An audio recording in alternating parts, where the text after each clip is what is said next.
Bharatiya Janata party जिला रीवा के द्वारा आज हमारे 2023 चुनाव के संकल्प पत्र पार्टी द्वारा जारी किया गया, उस संबंध में आप सबके सामने चर्चा करूंगा।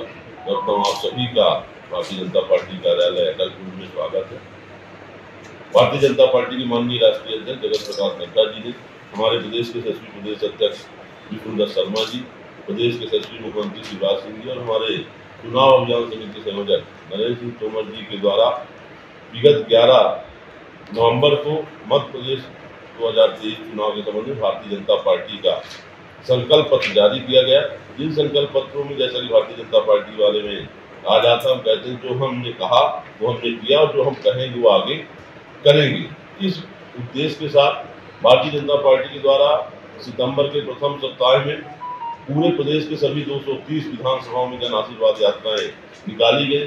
उसके साथ ही मध्य प्रदेश के सभी 56 जिलों में प्रबुद्ध जन सम्मेलन किए गए और सभी जिलों में जन आकांक्षा पेटी रखी गई थी, जिसके माध्यम से हमने पूरे प्रदेश के सुझाव मांगे थे कि आगामी चुनाव के लिए क्या संकल्प पत्र होना चाहिए, प्रदेश की क्या अपेक्षाएं हैं, लोगों की क्या जन आकांक्षाएं हैं, और इन सारी चीजों को समाहित करते हुए भारतीय जनता पार्टी का संकल्प पत्र 11 तारीख को जारी किया गया। उसी संकल्प पत्र को आज मैं आपके सामने यहाँ रीवा जिले में रखना चाहूँगा। हमने संकल्प पत्र के माध्यम से जो प्रमुख हमारी 10 बातें हैं, एक तो पहला, आज पूरे दुनिया के अंदर, देश के अंदर बन चुका है कि किसी चीज़ की गारंटी अगर मोदी जी अपने आप में एक गारंटी है, मोदी गारंटी है। उस संबंध में हमने जो 10 प्रमुख बातें ली हैं, उसमें पहला तो हमारा है कि किसानों के लिए जो हमारा MSP होगी वह गेहूं के लिए 2700 रुपये प्रति कुंटल और धान के लिए 3100 रुपये प्रति कुंटल होगा। इसी तरह हमारी जो लाडली बहना योजना आई है, प्रदेश के 1,31,00,000 बहनों के खाते में यह जो लाडली बहना योजना के माध्यम से पैसा जा रहा है, यह लगातार अनवरत जारी रहेगा और इसको हम 3,000 तक करेंगे।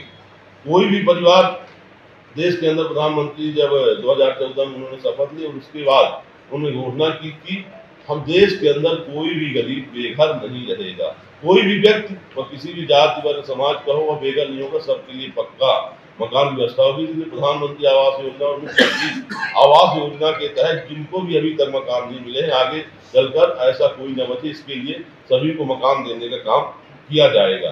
एक बहुत बड़ा वर्ग जो हमारा जंगलों से, हमारे आदिवासी जनजाति भाई बहन जो तेंदू पत्ता पे जिनकी आजीविका चलती है, उसको भी तेंदू पत्ता संग्रहण का हमारा दर 4,000 रुपये प्रति बोरा तक किया जाएगा। गरीब कल्याण के लिए 12वीं तक सभी प्रकार की शिक्षा मुफ्त की जाएगी, सभी को मुफ्त शिक्षा का अवसर प्रदान किया जाएगा।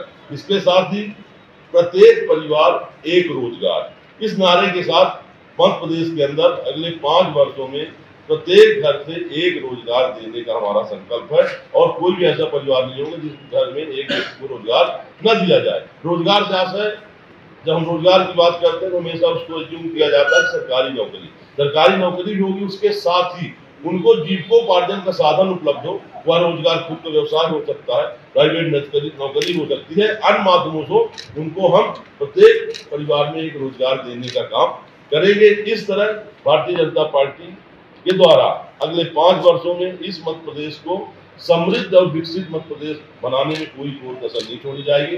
विगत 5 वर्षों में भी जो हमने संकल्प पत्र हमारा था, जो हमने वादे किए थे, अभी विगत महीने हमने आपके सामने ही अपना 20 वर्षों का रिपोर्ट कार्ड भी रखा था। बीच के 15 महीने छोड़कर जो हमारा 20 वर्षों में जो हमने काम किया वह भी रखा था, और अगले 5 वर्षों में जो हम करने जा रहे हैं या हमारी सरकार के द्वारा जो किया जाएगा, जो हमारी प्रमुख चीजें होंगी वह हमने आपके सामने रखी है। और इन्हीं संकल्प पत्र के आधार पर हम रीवा जिले के अंदर देश की जनता से भारतीय जनता पार्टी के पक्ष में मतदान करने का आह्वान करते हैं कि अगर भारतीय जनता मध्य प्रदेश को विकसित बनाना है, मध्य प्रदेश को समृद्ध बनाना है, गरीब कल्याण की योजनाओं को रखना है, गरीबों के जीवन स्तर को उठाना है और सबको सम्मान के साथ जीना है, तो भारतीय जनता पार्टी को मतदान करें। बहुत बहुत धन्यवाद। अध्यक्ष जी, आपने इस बात के लिए 3 विकास बोर्ड, उसमें बघेलखंड मतलब विंध्य भी है, मतलब भारतीय जनता पार्टी ये मान रही है ना कि 20 सालों में पिछड़ापन नहीं दूर कर पाई। ऐसा नहीं है, अभी भी पिछड़ा तो देखिए, जब हम पैमाना आंकेंगे तो कितना भी विकास हो जाए तो कोई ऊपर कोई नीचे, जो नीचे होगा वो नीचे आएगा, नीचे वाले को ऊपर ले जाना है। यहाँ भी आप मान रहे हैं रोजगार एवं स्वरोजगार के अवसर 20 सालों में नहीं कर पाए। किसको दिया आपने रोजगार? मुद्दा विपक्ष उठा रहा है रोजगार का, स्वरोजगार दिया ना, किसको रोजगार नहीं दिया? सर युवा में ऐसे किसको रोजगार नहीं दिया? मैंने पहले इसीलिए कहा है प्रत्येक परिवार एक रोजगार। रोजगार के आशय सिर्फ सरकारी नौकरी नहीं है, रोजगार के आशय हमारा जीविकोपार्जन का साधन। और आज हम सब जीवा में रह रहे हैं, वो जीविकोपार्जन का साधन कृषि के माध्यम से भी हो सकता है। अगर हमारी अच्छी खेती बाड़ी हो रही है, वो भी हमारा मतलब हमारी आमदनी बढ़नी चाहिए। अध्यक्ष जी, आपने उत्तम शिक्षा और सक्षम युवा, इसमें जो संकल्प पत्र में है वो ये है कि 1 से लेकर 12 तक मुफ्त शिक्षा। अभी हमारे यहाँ बहुत सारे सीएम राइज ऐसे स्कूल हैं जिनमें छात्रों को अभी तक किताबें नहीं मिली। कैसे संकल्प पूरा होगा? संकल्प पूरा करेंगे ना। अभी सीएम राइज स्कूल बन रहे हैं।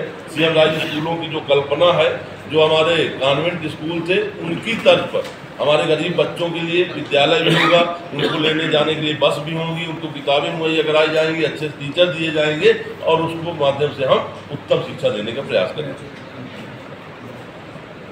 सरकार के मुखिया और सरकार रोजगार के मसले में फेल हुई। रजिस्टर्ड बेरोजगारों की संख्या जिस तरह मध्य प्रदेश में बढ़ी, आप अगले 5 साल के लिए फिर से कमिटमेंट कर रहे हैं। जनता कैसे विश्वास कर लेगी जब आप पहले फेल हो चुके रोजगार के मसले में? रोजगार के मसले में फेल नहीं हुए हैं। आप मुद्रा योजना के तहत लोगों को रेडी वाले ठेले वालों कितने रोजगार मुहैया हुए। इसीलिए हमने कहा रोजगार से मतलब सिर्फ शासकीय नौकरी नहीं है, रोजगार से मतलब जीविकोपार्जन का साधन, हमारी आय में वृद्धि होनी चाहिए। रोजगार का डेफिनेशन मत बदलिए। एक शिक्षित आदमी जो पीएचडी करके या किसी नोट पे बैठा है, आप उसको ठेले वाले के रोजगार से मत जोड़िए। रोजगार से मतलब स्वयं का व्यवसाय भी हो सकता है, एंटरप्रेन्योरशिप भी हो सकती है। रोजगार से मतलब सिर्फ शासकीय रोजगार ही नहीं होता है। रोजगार से मतलब जो बड़े बड़े बिजनेसमैन वो रोजगार नहीं है क्या? जिनका खुद का उद्योग धंधा है वो रोजगार नहीं है क्या? जो खुद का व्यवसाय कर रहे हैं वो रोजगार नहीं क्या? जो ठेकेदार है वो रोजगार नहीं है क्या? रोजगार से मतलब है जीविकोपार्जन का साधन, लोगों को जीने के लिए, लोगों को जीवन यापन के लिए, अपने परिवार पालन पोषण के लिए हमको आमदनी चाहिए, वही हमारा रोजगार है। भारतीय जनता पार्टी जो सरकारी पद खाली पड़े हैं इतने सालों में नहीं भर पाए, आप उससे क्यों मुंह छुपा रहे हैं? उसके बारे में एक्सेप्ट करिए ना कि हम नहीं भर पाए, तमाम भर्ती के घोटाले हो गए। कोई घोटाला नहीं हुआ। भारतीय जनता पार्टी की 20 वर्ष के हमारे प्रदेश सरकार और 10 वर्ष के केंद्र की सरकार का कोई एक घोटाला आप बताइए। कोई एक घोटाला इस कार्यकाल में भारतीय जनता पार्टी में नहीं हुआ।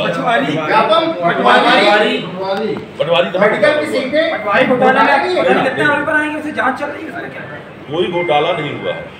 जैसे अमित भैया ने बताया है कि घोटाले भी नहीं हुए, आप बता रहे घोटाले नहीं हुए।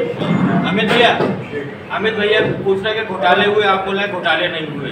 8वां विधानसभा में पूरी शक्ति लगा दी आपके भाजपा ने, बड़े से लेके पहचान लेके नीचे तक। तो इसमें क्या आपके 8वां विधानसभा खतरे में थी? नहीं, देखिए कोई भी काम करिए पूरी तन्मयता के साथ करिए। भारतीय जनता पार्टी राजनीतिक दल है, चुनाव में है और चुनाव में देश की जनता के लिए, प्रदेश की जनता के लिए और जिले की जनता की भलाई के लिए हमको चुनाव प्रचार करना पड़ेगा, लोगों को ये बताना पड़ेगा। आप यहाँ बैठे हुए 2003 के पहले की स्थिति, आज जो युवा 18 साल से 23 साल का है, 2003 के पहले 3 साल का था, कुछ पैदा भी नहीं होते, उनको 2003 की पहले की स्थिति नहीं मालूम है। 2003 की पहले मध्य प्रदेश का क्या हाल था, 2003 के पहले रीवा का हाल क्या था, 2003 के पहले रीवा के गाँवों का हाल क्या था, रीवा की कृषि की स्थिति क्या थी, रीवा में बिजली की स्थिति क्या थी, रीवा में पानी की स्थिति क्या थी, खाद के लिए लाठी जलती थी, ये हमको बताना पड़ेगा क्योंकि उसको ये नहीं मालूम कि 2003 पहले क्या स्थिति थी। और वो सारी चीजें बताने के लिए हमें लोगों के बीच जाना पड़ेगा। और प्रचार में दम लगाना कोई बुरी बात नहीं है, जिसको जो भी काम करना है उस काम में दम लगाना ही चाहिए। आप पढ़ाई करते हैं, आप दोनों बातें कर रहे हैं, एक तरफ दम लगाना पड़ेगा, एक बार बेरोजगारी के लिए आप कहते हैं कि वो नहीं हुआ। दम लगाया तो दम तो लगाना ही चाहिए। जो भी काम करिए, आप पत्रकारिता करते हैं पूरे मनोयोग से करते हैं। मैं राजनीतिक पार्टी का जिला अध्यक्ष हूँ। राजनीतिक पार्टी का काम है कि हम चुनाव में जाएंगे, पूरे जोर शोर के साथ जाएंगे, लोगों के बीच अपनी बात रखेंगे। तो आपके भी हर समय पर घोटाला भी हुआ था, तो उसको भी तो आप मानिए कि हाँ घोटाला हुआ था, चाहे कोई सा भी घोटाला हो। कोई सरकार कोई घोटाला ठीक है, मान लीजिए, लेकिन कुछ ही सीटों पर फोकस क्यों? कुछ ही सीटों पर सारे राजनीतिक दल क्यों भारी पड़ रहे भाई? दौरे पर दौरा, दौरे पर दौरा। तो हम कह रहे हैं कुछ ही सीटों पर, सभी सीटों पर कह रहे हैं, सभी सीटों पर कह रहे हैं। मैं यहाँ बैठा हूँ, फोकस मान नहीं, सभी सीटों में गया। कौन सी सीटें मिल गई?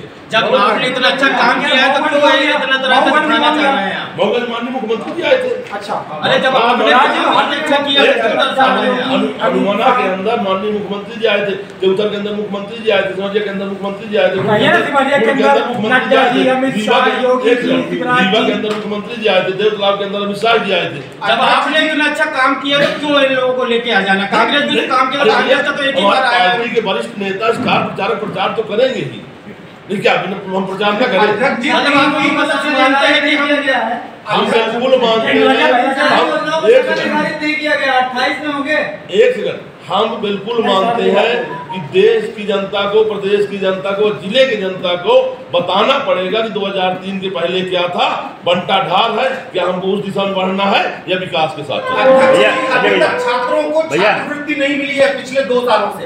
भैया अजय भैया, ओल्ड पेंशन को लेकर शासकीय कर्मचारी नाखुश है। वहीं कांग्रेस कहती है कि जब हमारी सरकार बनेगी तो सबसे पहले ओल्ड पेंशन लागू करेंगे। इस पर क्या कहना है? हम वही जो कहते हैं वो करते हैं। कांग्रेस सिर्फ कहती है, कहने के लिए कहा बहुत कुछ सकता है, पर करने के लिए 20 साल से भाजपा की सरकार है, ओल्ड पेंशन लागू नहीं हुआ अभी तक। 15 महीने की सरकार थी, क्या किया? कमलनाथ जी ने वादा किया बेरोजगारों को रोज बेरोजगारी भत्ता देंगे, कितने युवाओं खाते में पैसा गया? उन्होंने सिर्फ योजनाओं को बंद करने का काम किया था, सिर्फ बंद करने का।